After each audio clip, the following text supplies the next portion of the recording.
David, bonjour. Tu nous accueilles ici dans tes nouveaux locaux à Montauroux, donc dans les locaux de ta structure, le Team Casteux Aventure. On va revenir avec toi sur le partenariat que tu as avec l'entreprise Massa Pneus. Donc ça va faire 8 ans que vous êtes partenaire. Est-ce que tu peux nous raconter comment s'est engagé ce partenariat ? Disons que c'est une rencontre dans mon magasin. À l'époque, j'avais mon magasin avant de devenir professionnel. Je suis parti au Dakar en 2004 grâce à Massa.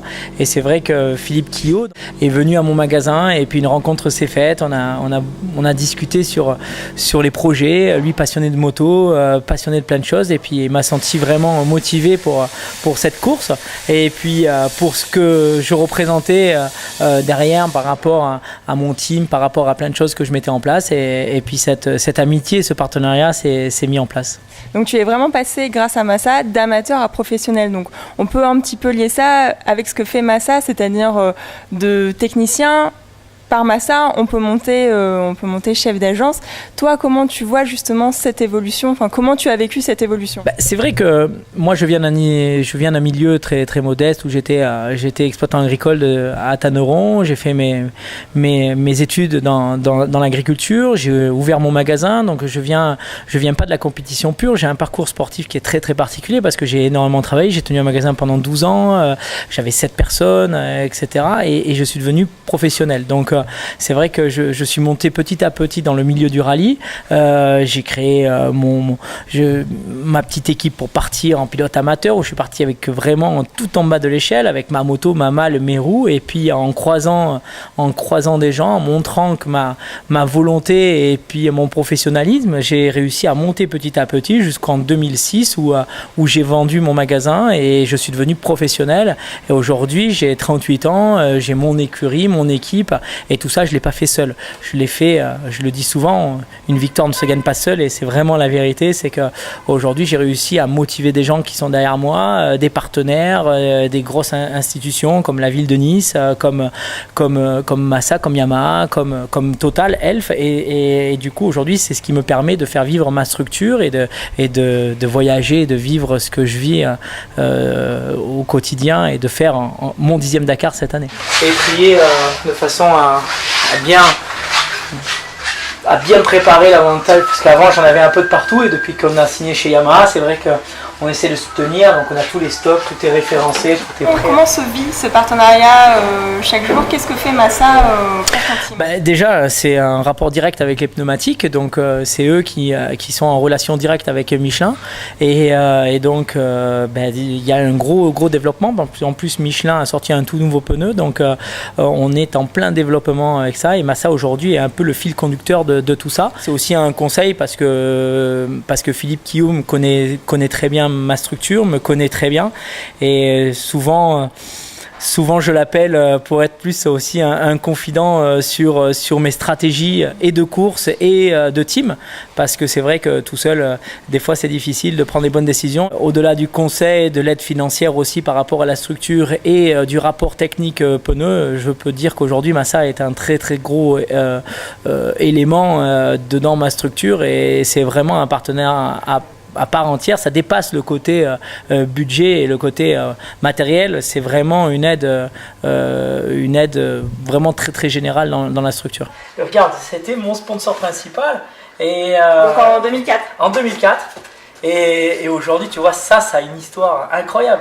C'est encore les vieux trucs. Et là, je suis parti sur ce Dakar-là grâce à Massa. Vraiment, j'ai rencontré Philippe complètement par hasard dans mon magasin, j'étais au fond du gouffre dans mon magasin, des dettes par-dessus la tête et puis je rêvais de partir au Dakar, j'avais fait en 2003. Il est arrivé et puis on regarde, on a fait un tour de table, j'ai dit je veux à tout prix partir, regarde ce que j'ai fait, où j'en suis. Et puis il m'a dit allez banco, on te suit, on va préparer quelque chose et puis il me l'a parti aux couleurs de Massa avec une moto de fou, une moto qui avait fait le championnat du monde il y a quelques années. Avec une Cagiva 1000, c'était incroyable, les gens m'ont pris pour un fou et je suis arrivé au bout du Dakar et aujourd'hui j'en ai 10, je vais faire mon 10e et c'est un de mes souvenirs les plus terribles, vraiment les plus terribles parce que Donc voilà, il me reste ça de la moto parce que le reste, la moto est reparti en Italie dans un musée. Tu peux nous parler de ton team? Donc, tu as monté ton team Casto Aventure, donc depuis quand? Bon, c'est vraiment en 2009, quand les cigarettes gauloises ont arrêté. Et ils m'ont dit, David, c'est terminé, on peut plus t'aider, il n'y a plus de sponsors gauloises. Et là, j'ai créé ma propre écurie avec mes partenaires. J'ai fait un tour de table en disant, voilà, je veux faire ça, vous me suivez. Et j'ai tout le monde qui m'a suivi et qui m'a aidé justement au niveau financier, au niveau conseil, au niveau matériel, et j'ai réussi à rassembler toute une équipe très très motivée et très professionnelle autour de moi. Et puis en 2010, j'ai ramené le titre de champion du monde, j'ai gagné 2 spéciales au Dakar, on était en tête du Dakar pendant 2 jours, et c'est vrai que c'était énorme au niveau médiatique.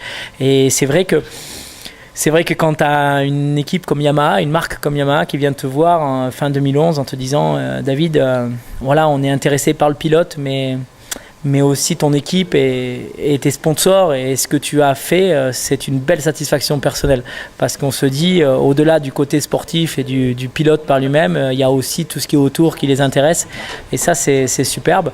Et aujourd'hui voilà, je suis aidé par Yamaha, par mes partenaires qui me suivent, et on part sur le prochain Dakar motivé à fond. Ici vous avez une grande douche à l'italienne avec un grand un lavabo très moderne. Ici il y aura une buanderie comme ça. Et ici, il y aura un jacuzzi magnifique posé là pour mes retours de balade en vélo, pour se reposer gentiment avec vue sur le lac de Saint-Gatien. Ici, une grande cuisine avec une avancée à l'américaine. Ici, un grand écran. Et puis, mon bureau.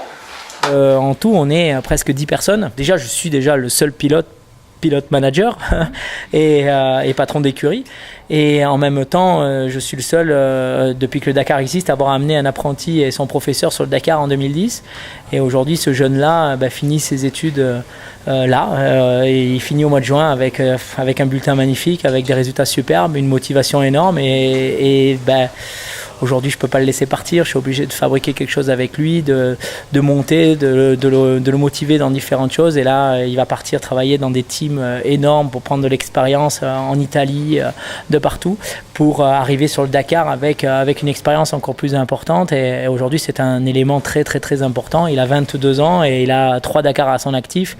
Et aujourd'hui, au sein de mon équipe, c'est quelqu'un qui a beaucoup de responsabilités. Et à 22 ans, c'est quand même énorme. Donc, c'est vrai que c'est aussi une belle évolution par rapport à mes partenaires, de montrer que la jeunesse est là, que c'est vrai que c'est difficile de mettre des jeunes comme ça dans le milieu professionnel d'entrée et de leur faire confiance dans des magasins quand il y a des clients, etc. Mais qu'aujourd'hui, dans le monde de la compétition, trouver des jeunes motivés comme ça, c'est super. Donc, quelles sont la préparation que tu fais en ce moment pour ce 10e Dakar ? C'est vrai que le rallye raid en ce moment c'est très difficile politiquement. C'est vrai que le rallye Tunisie a été annulé, l'Égypte a été annulé, et que c'est du coup puis l'Amérique du Sud, la discipline a vraiment changé. Avant on partait sur des longues distances, là on part sur des distances qui sont un tout petit peu plus courtes, mais c'est des gros sprints, on roule vraiment très très vite. Et donc les Baja, où c'est des courses un peu plus courtes, avec des spéciales très très déjà fléchées, donc on part sur 3 jours et on va faire 800 km, donc ça nous permet de faire des gros tests sur les motos, et l'objectif c'est d'arriver sur le Dakar le mieux préparé possible en faisant un maximum de développement. Et en même temps je veux amener mes partenaires sur le Maroc. Des gens de chez Massa vont venir, des gens de Nice Côte d'Azur, de Elf. Donc Dakar 2013, quel est l'objectif ?